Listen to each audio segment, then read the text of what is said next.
Assalamualaikum warahmatullahi wabarakatuh. Alhamdulillah, wassalatu wassalamu ala Rasulillah Sayyidina Muhammad ibn Abdillah wa ala alihi wa sahbihi wa mawala. Wala hawla wala quwwata illa billah. Rabbi syrah li sadri wa yassir li amri wahlul 'uqdatam min lisani yafqahu qawli. Allahumma shalli ala sayyidina Muhammadin miftahi babi rahmatillah adada ma fi ilmillah. Salatan wa salaman daimaini bidawami mulkillah wa ala alihi wa sahbihi wa mawala. Amma ba'du. Para hadirin hadirat kaum muslimin wal muslimat rahimana wa rahimakumullah, disampaikan oleh Nabi kita Nabi Muhammad sallallahu alaihi wasallam, inna fil jannati baban yuqalu lahu ar-rayyan. Sesungguhnya di dalam surga itu ada pintu, di mana pintu itu dinamakan Ar-Rayyan.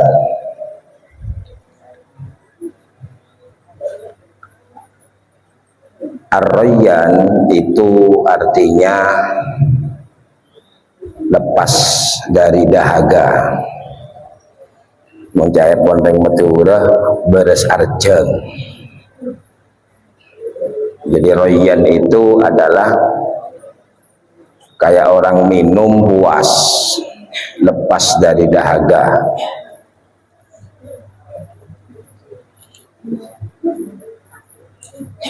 Yadkhuluna minhu as-shaimun, masuk pintu ini orang yang berpuasa.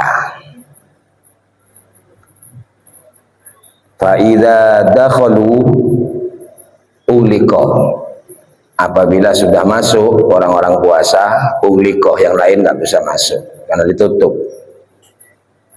Falam yadkhulu minhu ahadun wairuhum, maka tidak ada satupun yang bisa masuk kecuali mereka orang puasa.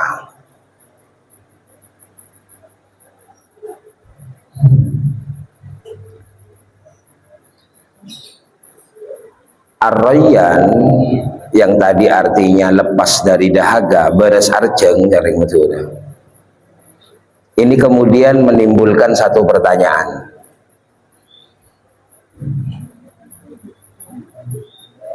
Kalau memang pintu ini pintu diberi nama sembuh atau lepas dari dahaga, puas kayak orang puas minum,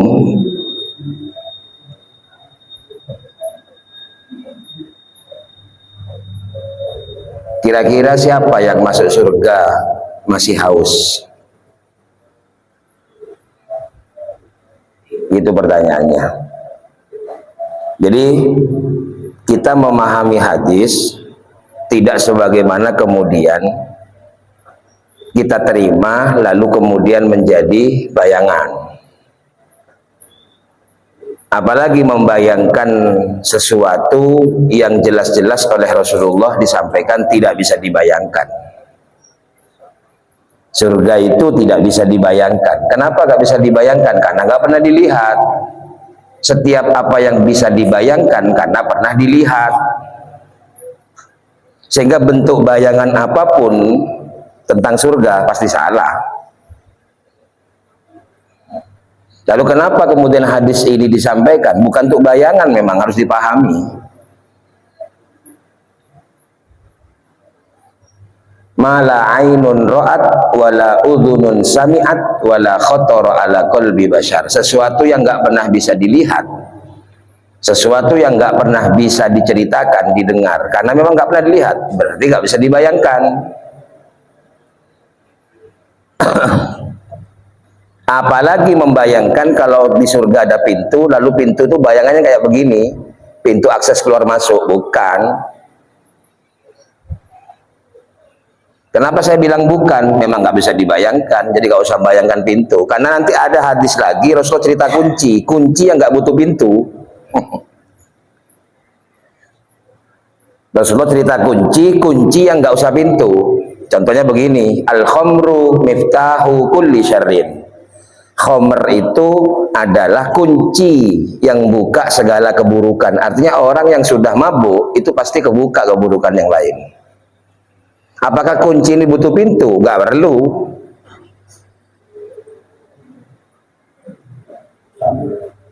Makanya memahami hadis jangan selalu kepada lafaz.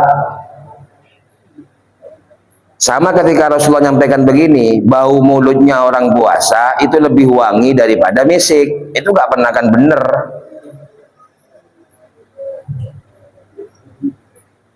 La khulufu famis shaimi atyabu min rihil miski. Sungguh bau mulutnya orang puasa itu lebih wangi dari misik. Kalau kita ambil lafaz gak akan pernah bisa membuktikan kebenarannya. Kalau orang puasanya gak makan gak minum, maka efeknya adalah pasti bau. Oh, gak makan gak minum sehari. Lalu yang dimaksud Rasulullah apa? Yaitu bukan lafaz, harus dipahami, dicerna.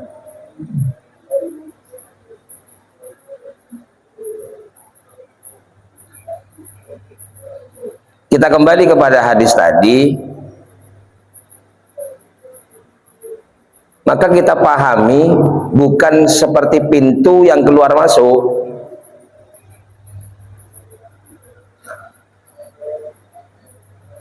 Tapi royan ini bisa dipahami sebagai kata yang bermakna sabar.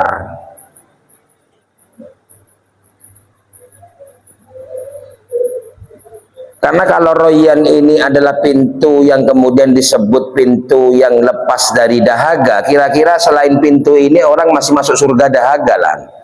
Laki arjeng lah. Mana ada orang masuk surga masih haus? Wong nanti yang masuk surga itu nanti diminumi oleh Kanjeng Nabi dengan telaga Kautsar.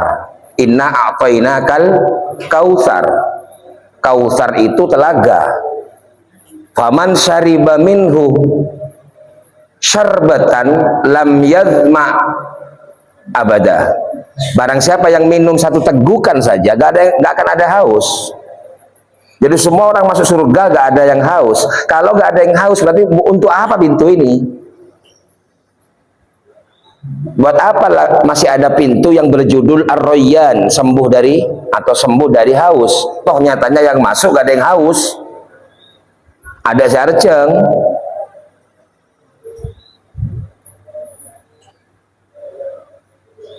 Karena setiap orang yang masuk surga akan diberi minum dari air telaga Kautsar. Yang kalau minum air itu nggak akan pernah haus. Di surga itu nggak ada haus, tapi minum bisa enak. Di surga itu nggak ada lapar, tapi makan enak. Tapi judul lapar elang nggak ada sudah. Judul haus nggak ada.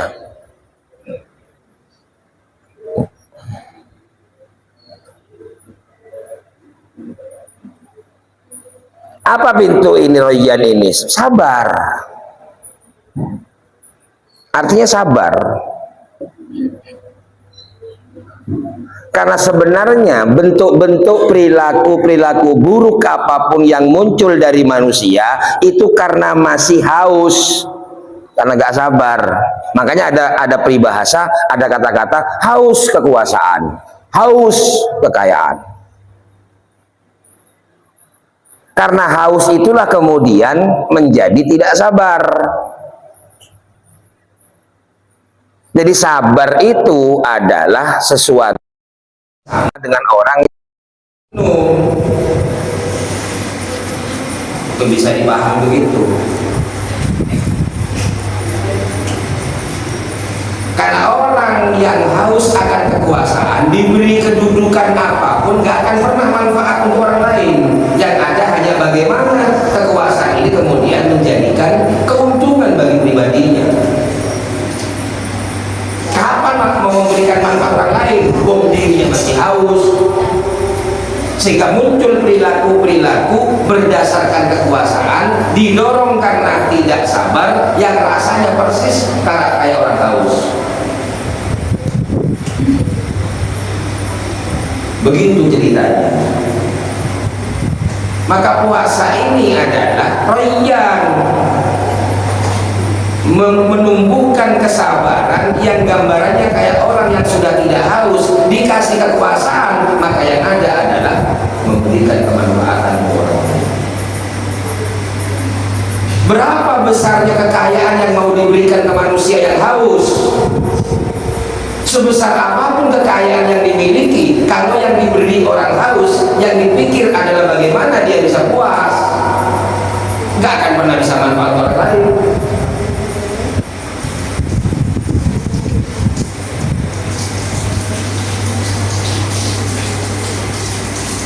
Itu pentingnya memahami kenapa Allah mensyariatkan puasa, di mana sabar sudah saya sampaikan kemarin, itu jembatan untuk menjadi orang syukur. Kemarin sudah minggu kemarin saya sampaikan, jangan pernah membayangkan bahwa syukur itu harus seneng baru muji alhamdulillah, gak akan pernah bisa terjadi. Karena sabar dengan syukur itu laksana dua mata sisi uang yang tidak bisa dipisah. Orang yang sabar nanti bisa syukur, orang yang syukur bisa melampaui sabar. Jangan pernah bisa menganggap dirinya bersyukur kalau nggak sabar. Dan orang nggak bersyukur nggak pernah mungkin sabar.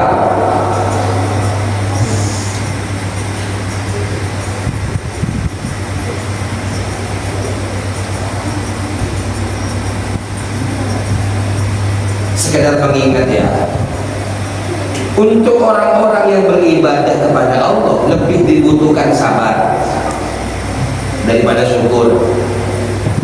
Sampai dengan saya jangan mimpi jadi orang syukur, sabar dulu yang harus diutamakan. Makanya kita bilang begini, iya karena butuh, iya karena selain ya Allah, hanya kepadamu kami mengabdi. Ibadah itu ngabdi. Jiwanya orang ngabdi itu lebih besar sabarnya untuk menjadi orang syukur.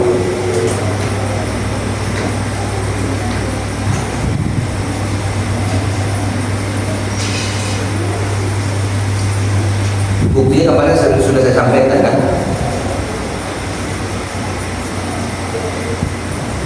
karena sebenarnya ibadah itu bukan kerjakan sholat ya. Kerjakan sholat itu adalah ibadah sebagian, tapi hidup ini ibadah.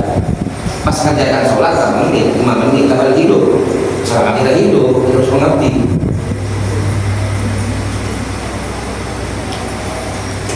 Setelah kita kerjakan sholat, kita paham bahwa sholat itu kekuatan untuk menjalani kehidupan selanjutnya dan di luar sholat.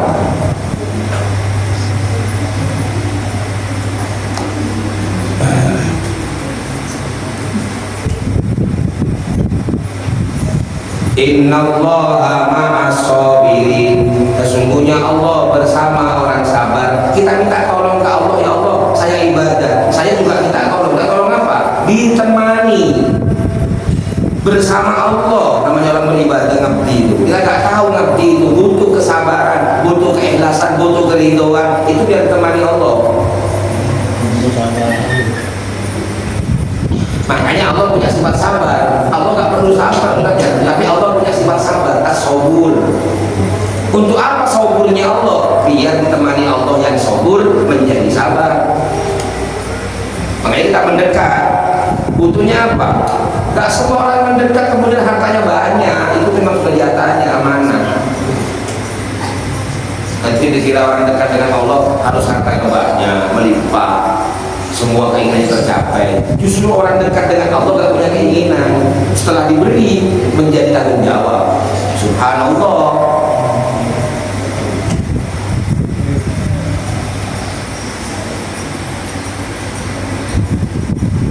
Hidup jalankan ibadah ini amanah yang pernah ditawarkan ke semuanya, gak ada yang mau.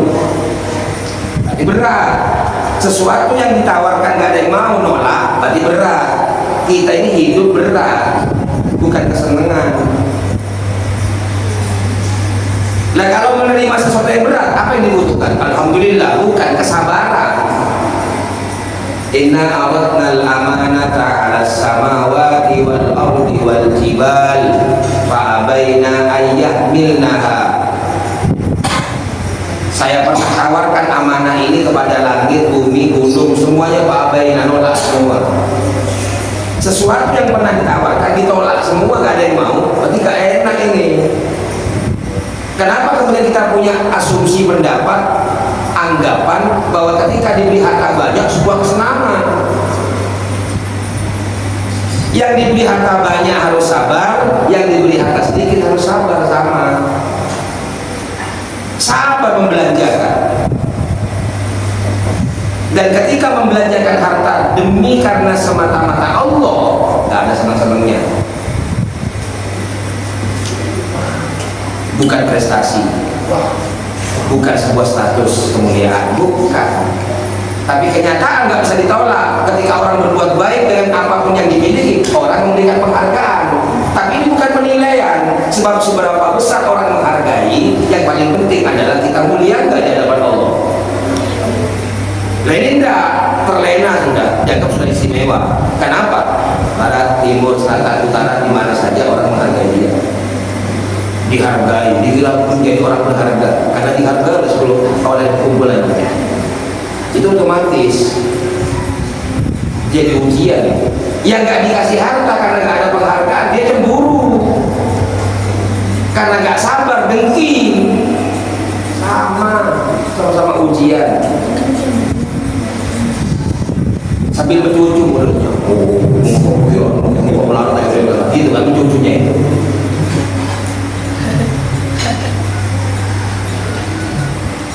Ya orang banyak hartanya gak mungkin disuruh-suruh lah. Masa orang banyak hartanya disuruh-suruh? Yang gak punya harta yang disuruh-suruh, yo pangkok, mangkok, baru gak tahu. Bagian yang berat-berat gitu. Yang jago-jago punya uang, apa? Bangun masjid. Yang gak punya uang, bagian gugur.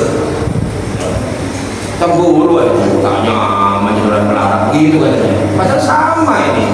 Kalau nggak ada mereka yang miskin, nggak ada gempur-gempur angkat bata, nggak ada. Kalau nggak ada yang kaya punya uang, nggak jadi masjid. Harus sadar dalam kondisi. Toh nyatanya dua-duanya sama-sama bisa mulia di hadapan Allah. Jangan nuntut minta dihargai sama, nggak bisa di dunia ini. Sampai kapan pun nggak bisa. Sebagai orang yang paham tidak boleh membedakan, tapi kita bersikap gak mungkin bisa sama. Menghadapi orang yang banyak hartanya dengan orang yang gak punya harta gak bisa sama, tapi di hati gak beda ya. Karena dua-duanya sama bisa mulia, dua-duanya sama bisa hina, sama. Kecemburuan, orang yang gak punya memang cemburuan, orang yang punya memang merasa istimewa, itu ujiannya. Harus sabar karena memang berat. Dikasih ilmu banyak, santri banyak ribuan, bukan prestasi. Kita kan nggak takjub, masya Allah santrinya banyak ribuan, padahal itu bukan prestasi. Tanggung jawab di dunia semua, tanggung jawab. Yang jadi ulama tanggung jawab, yang jadi umaro pejabat tanggung jawab, yang megang harta tanggung jawab, yang nggak punya apa-apa juga tanggung jawab. Amanah semua empat itu. Walaupun sampai berdoa minta apa saja, tetap yang nomor 4 ada isinya nanti. Tidak tahu sampai yang di situ. Ayo coba kalau doa, ada yang minta miskin, ya Allah jadikan saya miskin. Ada. Mesti kalau nggak dikasih ilmu banyak, harta banyak, pasti begitu doanya. Semua orang pasti punya kedudukan, kepingin jadi ulama, kepingin jadi umaro. Siapa yang kepingin jadi orang miskin? Tidak ada. Tapi selamanya oleh Allah pasti diisi nomor 4 itu. Karena ini apa? Komponen yang nggak boleh berkurang. Satu saja hilang dari 4 ini, hancur dunia. Seimbang. Nggak seimbang. Sampai nggak salah doanya, harus minta yang baik-baik. Ya Allah kasih ilmu yang banyak, ya Allah saya. Tapi jangan pernah merasa mulia dari ilmu banyak. Karena ilmu kalau gak dikasih hidayah akan melahirkan sifat di mana dia mengaku paling benar, sombong. Laisal ilmu bi kasratil kalami wal munadhar, walakinnal ilma ma ghayyara al qalba wa hamala sahibahu ala taatillah. Bukan dinamakan ilmu walaupun pintar banyak ilmunya, kalau hanya banyak ngomong merasa benar dan meremehkan orang lain. Tapi ilmu yang benar adalah ngerubah hatinya untuk tambah taat kepada Allah. Itu ilmu asli. Kalau ngaji tambah sombong, saya ngaji ke siapa saja kok tambah merasa sombong, merasa benar, keliru. Yang sholat Imam Syafi'i merasa lebih benar, keliru. Imam Syafi'i nggak pernah merasa benar, cuma itu usaha Imam Syafi'i. Yang ikut Imam Malik merasa benar, keliru. Sopu akunut lebih benar daripada gak kunut, katanya gak kunut, yang gak kunut lebih benar daripada yang kunut. Salah semua itu, merasa benar. Lu sampai bukan kunut dari guru saya, kita bener. Saya itu guru karena saya ngaji mondok di sana kunut kayak saya. Saya itu mondok berapa tahun, 20 tahun. Witirnya kiai saya itu 2 dengan 1, bukan 3 dengan 1.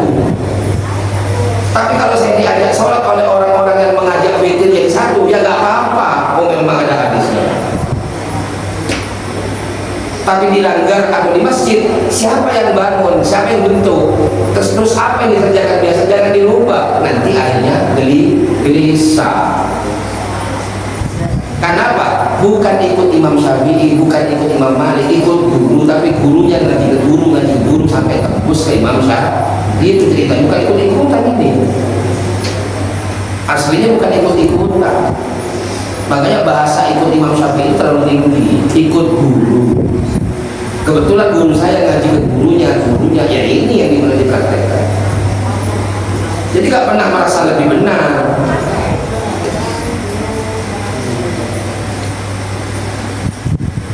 Ada yang baca Fatihah gak pakai bismillah, benar itu. Memang semuanya imam gak pakai bismillah, hanya Imam Syafi'i yang pakai bismillah. Fatihahnya itu langsung alhamdulillah pakai bismillah.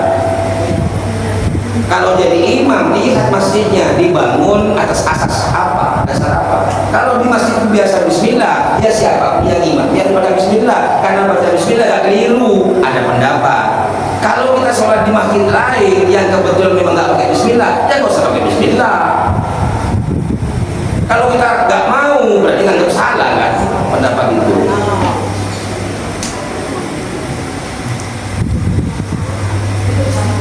Gitu sebenarnya caranya, kan gampang dia domba karena nggak tahu. Kalau orang tahu nggak bisa domba.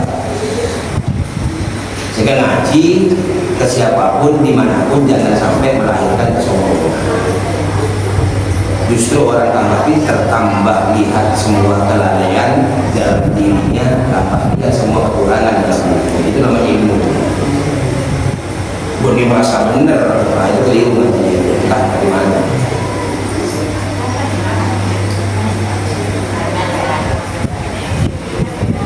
Mengingat lagi, karena itu Lailatul Qadar, saya mau jelaskan Lailatul Qadar. Ya kalau Lailatul Qadarnya turun malam 21 lah asik kan. Nah tolong, ya tua ini boleh kalau maksud tolong-tolong ada itu kan bisa. Masa oleh ya Allah, masa Lailatul Qadar turun 1 kali kan termasuk akal. Itu kan kata kita. Kalau kata Allah mau turunkan tiap malam mau apa? Kalau bicara dari sudut pandang Allah ini. Karena kita bukan Allah, kita harus berhati-hati. Ya taharro namanya, waspada, memperhatikan betul. Gitu. Tapi kita memperhatikan jangan sampai bilang begini, wah akhir dorong, namanya siapa? Saya ini memperhatikan karena katanya ulama biasanya Kanjeng Nabi itu kalau 10 terakhir tambah dia, tambah tengok-tengok, tambah waspada. Itu 10 terakhir. Dari 10 terakhir dengan ulama istimbati di malam ganjil. Itu hanya istimbat pendapat. Ada ulama yang berpendapat malam genap. Kalau sampai mau yang ganjil toh, iya kalau turun ganjil, kalau turun genap. Kenapa ya? Karena ini nggak ada sama-sama absolut benar, nggak ada, cuma pendapat. Jumhur mayoritas ulama berpendapat ada di malam ganjil. Tapi ulama ada yang berpendapat di malam genap. Mau malam ganjil aja lagi, oh tahu orang gitu. Jadi lagi tak tahu kalau ini kayak tidak tahu gitu. Jelil lagi itu orang yang baca nggak jelil lagi.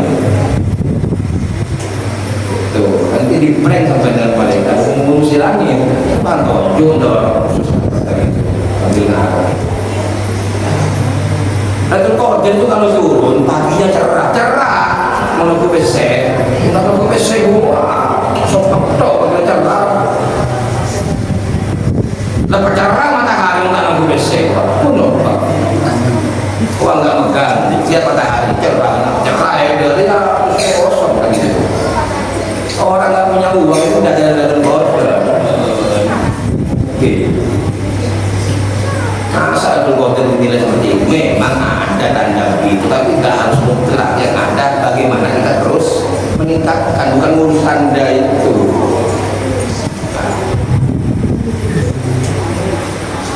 Asal hanya mereng sepon ya, sebagai orang tua, di mana ada lagi cerah kalau anak sakit? Anak sakit harus beres. Lihat anak sakit nggak sembuh-sembuh, walaupun matahari terbit cerah, tanda berkotor, tak kira cerah anak sakit. Salah sakit ngamar tak ada mohon deh, BPJS pakai yang bosan kita, sama sih macam ni. Bersejarah, tak ada cerah itu. Ini tak penting, yang penting dulu.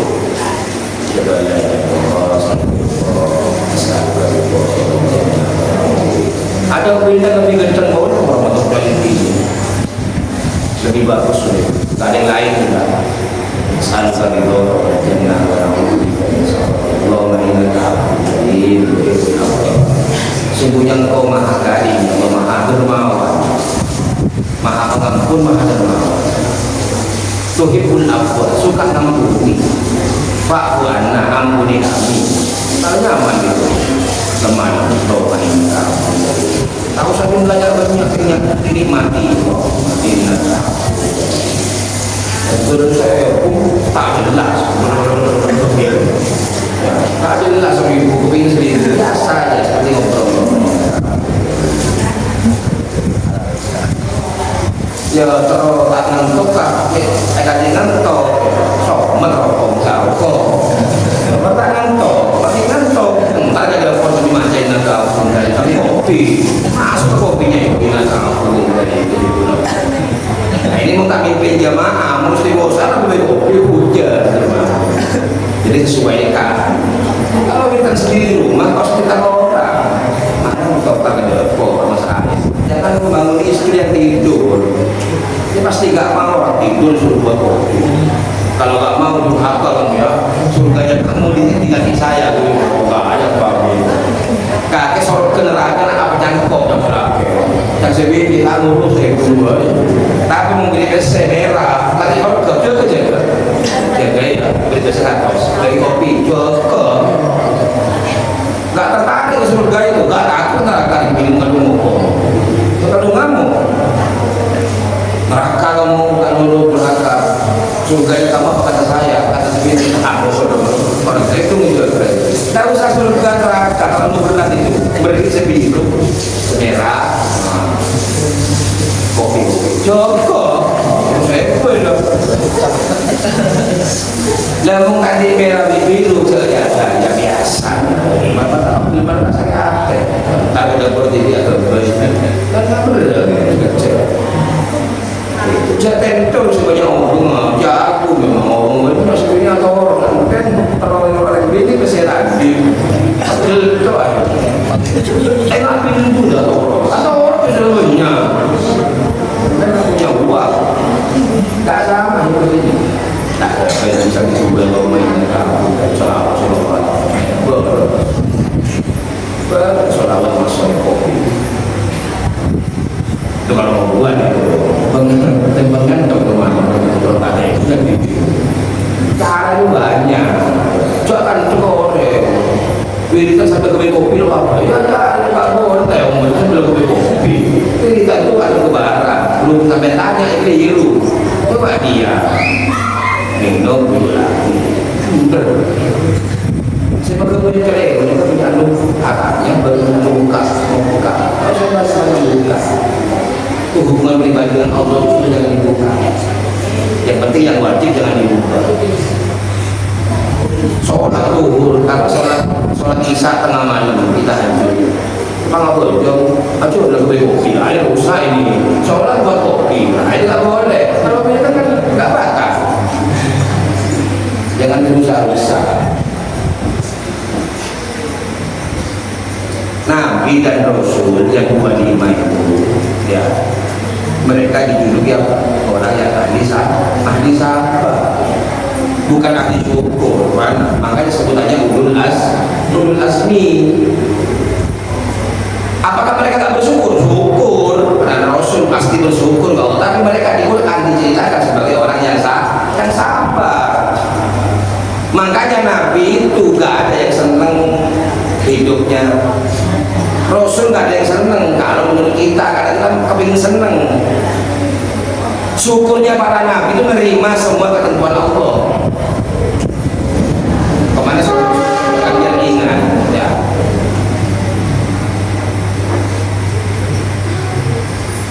Nabi Nuh, Rasul dikasih istri durhaka, apa sebenarnya? Padahal Rasul ini orang dekat Allah ini. Sayyidina Nuh ini. Sampai dengan saya dikasih begitu aja sudah ngeluh. Padahal kita itu bukan Sayyidina gitu. Orang biasa. Taatnya Sayyidina sebenarnya. Itu sudah Sayyidina ya, Sayyidina Nuh. Kita bukan Sayyidina. Nabi Yunus dimakan ikan, sedih, sumpah, bingung di dalam perut ikan itu. Sudah dimakan ikan, masih dibawa ke tengah dasar laut, tengah malam. Subhanallah, subhanallah.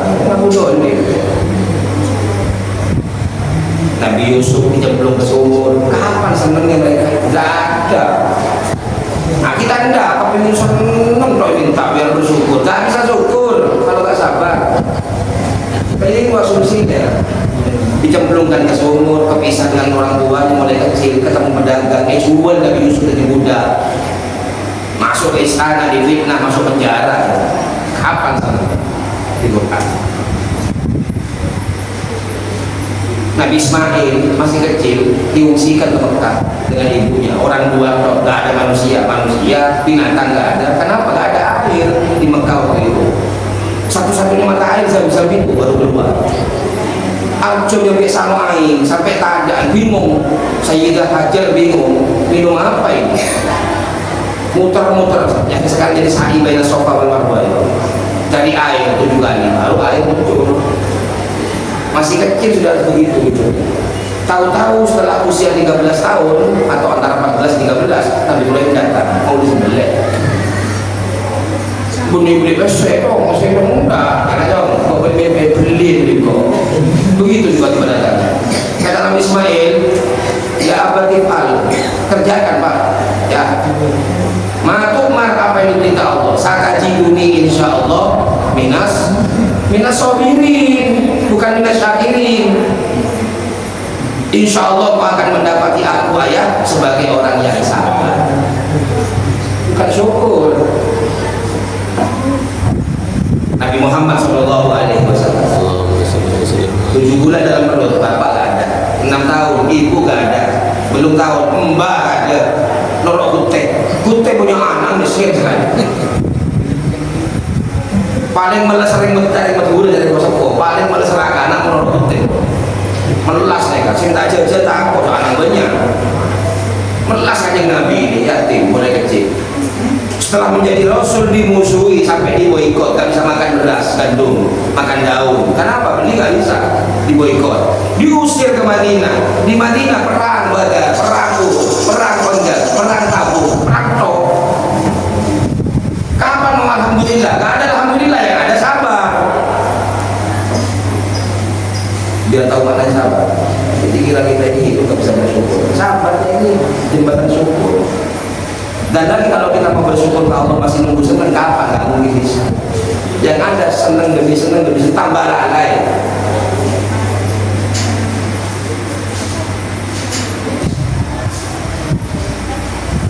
Kakinya pecah kayak Nabi itu. Siapa yang tengah mana? Sudah bodoh. Sampai itu udah bersama murah hati. Yang dibosong, lalu beli duit kandang sesuai. Wah, ada bangga-bangga negaraan. Kanjeng Nabi ini bengkak kakinya, saking berdirinya lama sholat, subuhnya lama, berdirinya lama. Kanjeng Nabi kalau sholat sendiri Al-Baqarah, Ali Imran, apa kanjeng Nabi? Tadi suruh baca gak bisa. Ini aneh, suruh baca gak bisa, tapi gak apa. Karena kalau kanjeng Nabi bisa baca nulis, orang-orang kafir punya punya kemungkinan untuk bisa nuduh, wah di Quran tulisannya Muhammad ini. Mau nuduh tulisan Muhammad gak bisa, bukan Nabi gak bisa nulis. Mau nuduh karangan Nabi Muhammad gak bisa, baca gak bisa. Itu namanya mukjizat. Tapi apa? Lain di kulit sampean, kudu dong. Ini kata, terawih itu tak kudu betul. Coba terawih pakai surat lain lah ngomong lagi. Mampu sholat menurut lagi. Cuman setengah Allah sholat. Ini kan boleh cekak pada segala. Sampai Fatihah mampu nggak marah ya? Tapi nggak apa-apa. Mampu nggak baca Fatihah itu imam bisa. Nggak jadi dia. Ada hadisnya. Kalau terawih bisa lambat tahun ini. Ngapa? Pokoknya supir-supir luar kota terawih. Supir mana sih?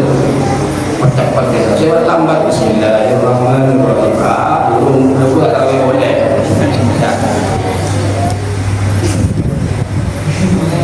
Saking kadang pegel beli mochi, ada untuk bingung digerak gitu.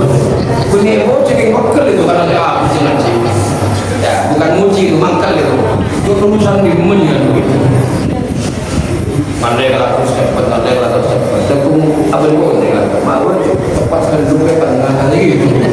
Orang bingung gitu cepat enak. Nah, jadi lambat api. Masuk surga terus balik awal berkali Nabi Rasulullah Muhammad.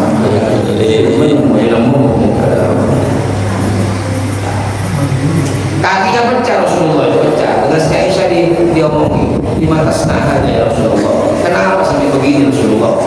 Lafaz budir kama taqaddama min dzambi wa ma ta'akhkhar. Padahal kau sudah diampuni dosamu yang lalu dan akan datang, diampuni semua. Kok sampai begini? Apa jawaban Rasulullah?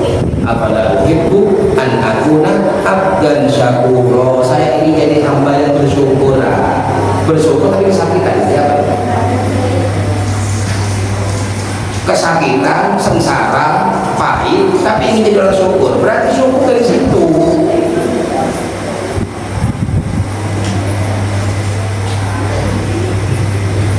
Terakhir sekarang sampai Lailatul Qadar cari apa?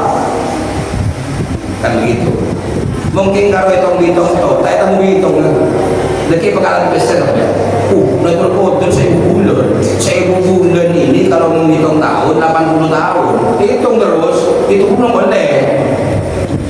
Belum bolong setahun, mau 5 tahun 400. Hitung saja. Bukan Lailatul Qadar kalau urusan begini nih. Ada satu hadis di mana Rasulullah bilang begini. La an sabara ahadukum ma'an nasi sa'atan khairun min ibadati rajulin munfaridin arba'ina sana. Orang yang sabar kumpul dengan orang lain 1 jam saja. 1 jam saja. Anggaplah 1 hari. Itu lebih baik dari ibadahnya orang laki-laki sendirian. Lebih baik berapa? Dibanding 40 tahun. 1 jam dibanding 40 tahun. Sabar tinggal bersama orang-orang ini. Mau sabar kumpul dengan manusia lain, di bini, di anak, dan kesabar. Itu lebih bagus 40 tahun kerjanya lebih mulia. Jadi kalau orang ibadah, sholat, wiridan itu butuh 40 tahun. Ini enggak, sejam baik tingkatannya itu. Mau sabar sejam, mau sabar 2 jam, 20 tahun. Kalau jam, 10 tahun. Orang apa?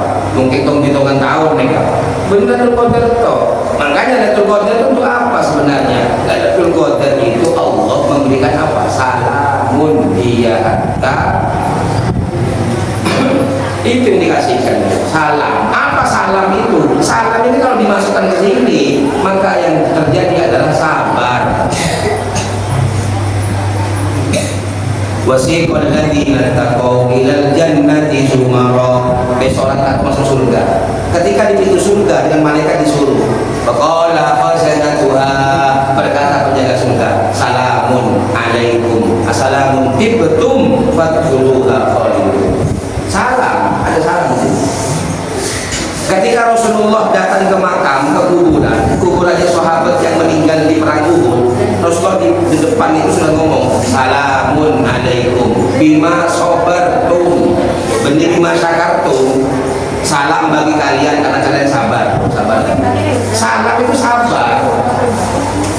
Lailatul Qadar wong bi Allah paringi.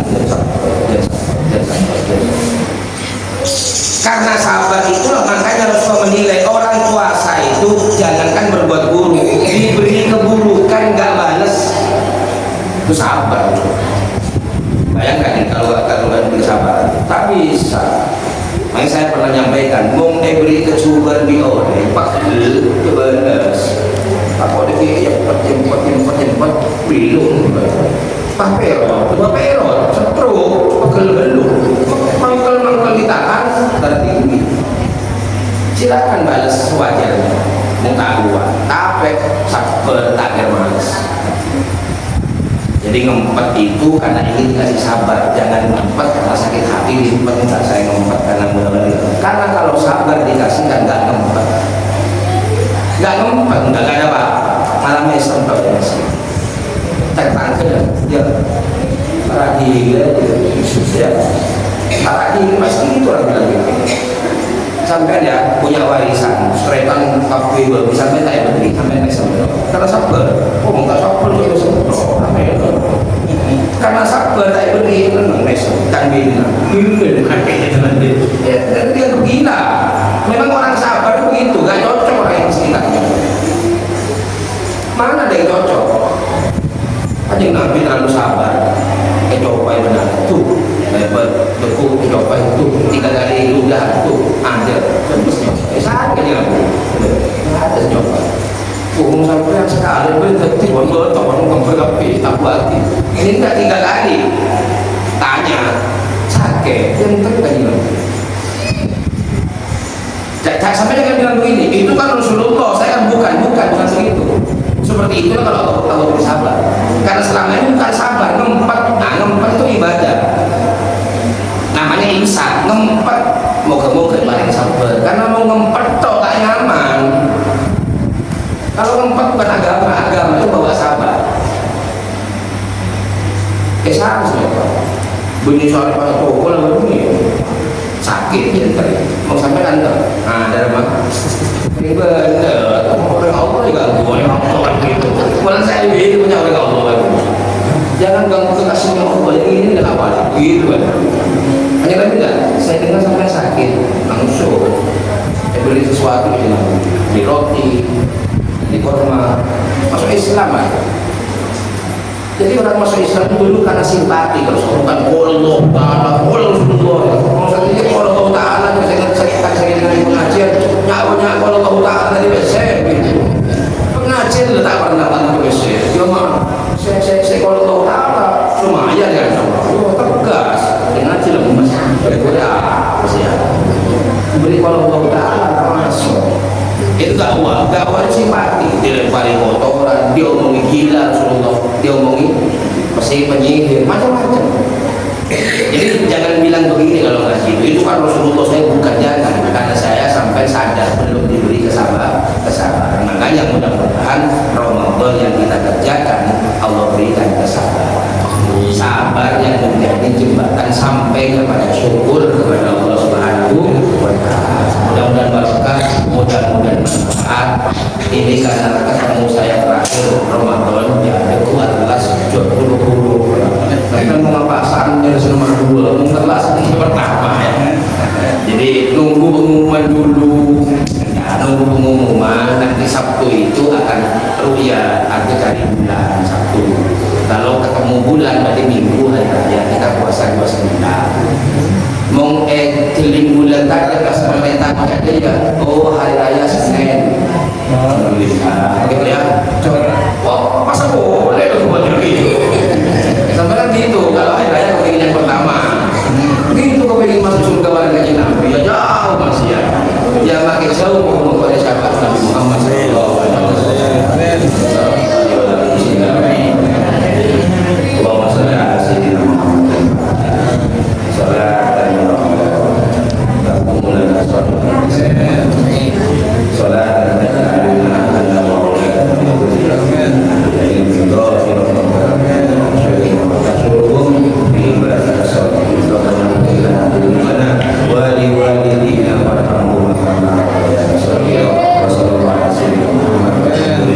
Amin. Amin.